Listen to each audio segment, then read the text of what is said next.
Okay, you ready?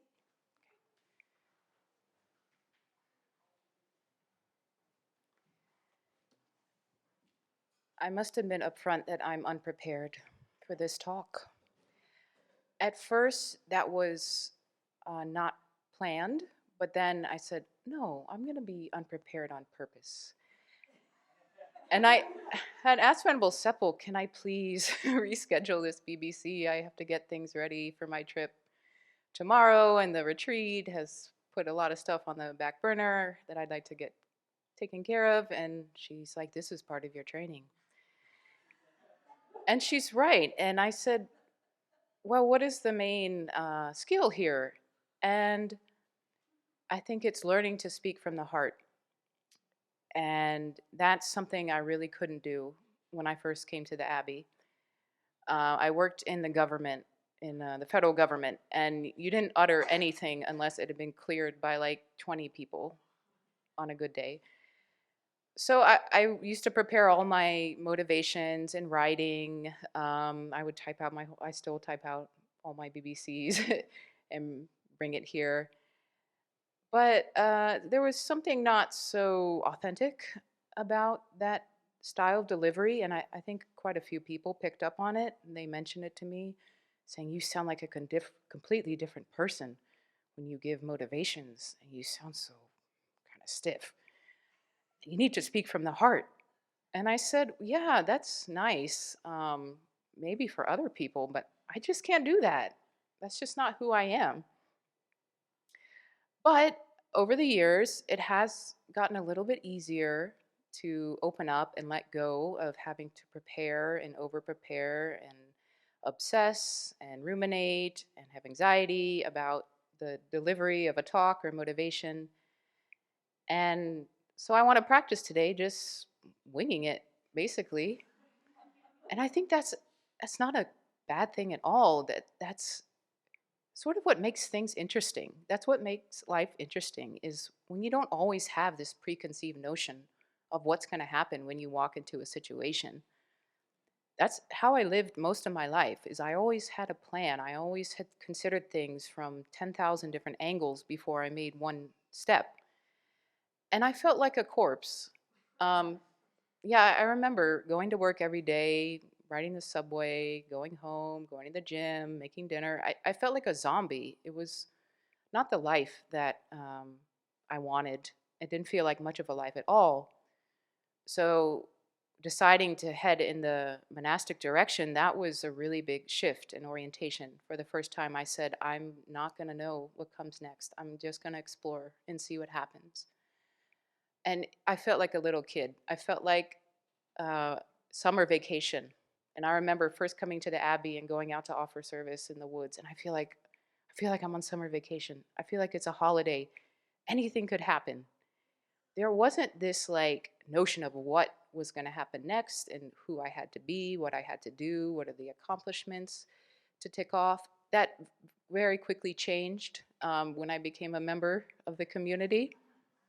So it's something, I need to really go back to how I first came here at the Abbey. But it made life so much more joyful. I felt like I could just be a real human being. I didn't have to have all the answers. I didn't have to have it be seen as someone who's well put together, somebody who impresses other people. And that was one of the things that really impressed me about the people at the Abbey, is they didn't put on airs. And living in Washington, D.C., everyone had various airs. And it was refreshing. And I said, yeah, that's the kind of person that I want to be.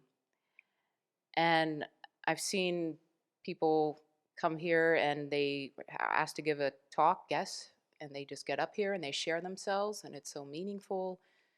I know the master Dharma teachers, often they don't prepare for a talk. They just get up and they sense what the audience really needs. And it's actually a very traditional style of giving teachings in the Theravada tradition. They just talk and trust that their own practice and that their compassion and their love for whoever is listening will really help them say what needs to be said. It will help them touch people in whatever way they want to be touched. So that's a completely different way of approaching communication, of approaching relating to other people. And it's, yeah, a skill that I think monastic life has really um, brought to me. And I don't know how else I might have gotten it. Just living in a community, you don't know what's going to happen often in the afternoon because there's 20 other people making decisions about your life. And you just have to go with it. And yeah, this prepares us so wonderfully for death. It can happen at any time. But in acknowledging that death could happen at any time, suddenly we're given this license to live openly, to live in the moment, to really appreciate what we have in the here and now, to look at one another and say, wow, I'm so glad that I've met you in this life.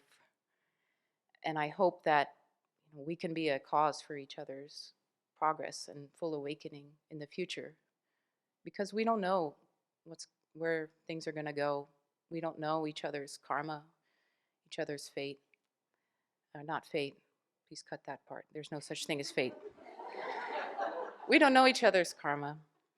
And we don't know what our teacher will ask of us to keep pushing us beyond our comfort zone and beyond our boundaries.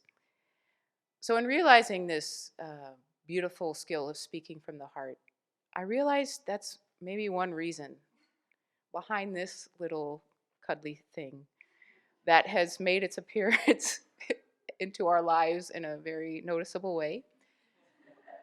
And Venerable Chojun will just hand the animal to whoever it is that evening and say, okay, now you're going to speak for this one. And then, you're going to speak for that one, and stuff will happen. And you just have to speak. And in that way, we see that it's okay to not have this image, not have these strong notions of what should happen. Should is such a killer of joy. So there's been lots of exercising, there's been lots of chanting, I think all in an attempt to help us just let go and to open our hearts. And I didn't really get that at first. So, how wonderful to live in a place where opening your heart is the most important thing that you can do with your day and with your life. That's really what the world needs. I think what everyone wants is to know how to open up and get in touch with their own good heart, and to then get in touch with the hearts of others. And the Buddha's teachings are a wonderful way to do this, to see through our self centered attitude, to see through all the habitual afflictions and deluded stories about who we and others are. It helps us to let all that go, so that finally we can step into our lives and we can take it in a direction that we actually want it to go. We stop living on automatic, we stop being somebody we think other people's want us to be, but we reclaim this moment. We reclaim our precious human life. And it's a journey, and who knows where it will end. Many unexpected things will happen, but yeah, that's the truth of dependent arising. And the most important thing we can do is to just keep coming back to our good motivation. And I think Buddha Bear has something to say.